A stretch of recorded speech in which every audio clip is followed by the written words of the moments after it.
Okay, gang, so we took a time out there. Here's what we did. This is, like we said, brand new. So we took a butter knife and just pried that up, and that popped. It was just, it's that tight yet. Okay, so here we go, gang. Now, what we're looking for.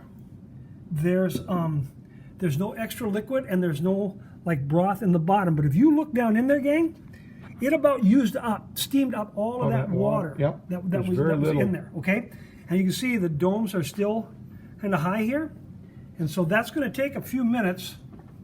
But I don't want to reach in and grab one. I don't know, Daryl, on the camera, can you see? I can.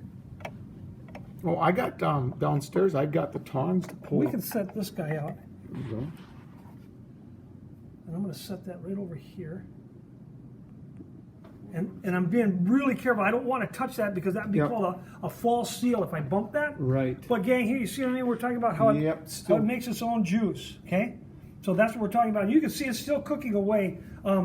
We talked about this a little bit earlier, that you can do with bone and without bones, and boneless chicken. But if you do it boneless, you have to go an extra 10 minutes. So if you leave the bone in, you shorten that by 10 minutes. And the reason that is fowl, avine, birds, the bones are hollow. And that heats up, and that bone kind of works like a conducting rod or a hot rod inside of that, a braising rod, and that just keeps cooking. So if you look at that, it's boiling all the way around that chicken leg. That bone is cooking hot right in there, and that's what's sending that heat out like that. Okay, what's happening as it's boiling, it's sending more oxygen out of there. It's getting it out of there, those bubbles, and it's getting sucked out the sides here. And so, and it's kind of doing it in all of these. Some a little bit more than others. It's going pretty good though. Yep.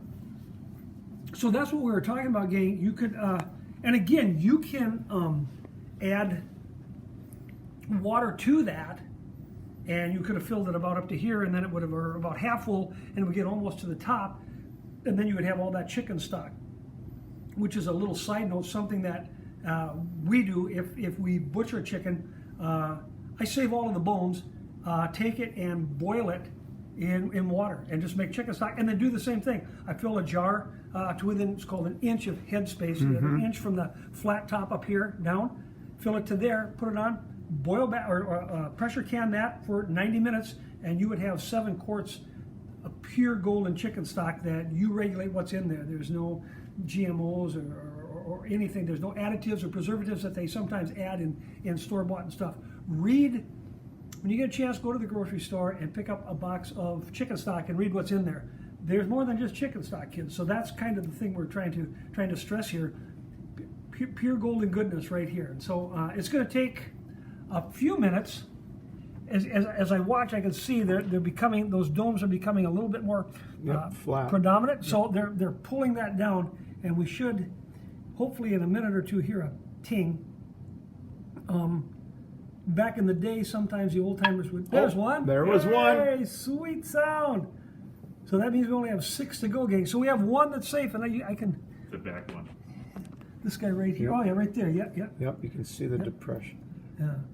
So that's a good thing. They used to put a fan on them to try and speed that process up, and that kind of works. But just a little. But there again, you can cool a little too quick, and all the air is in out, and it'll seal, and then later on it can pop up. Again. There's still some air bubbles in there. So.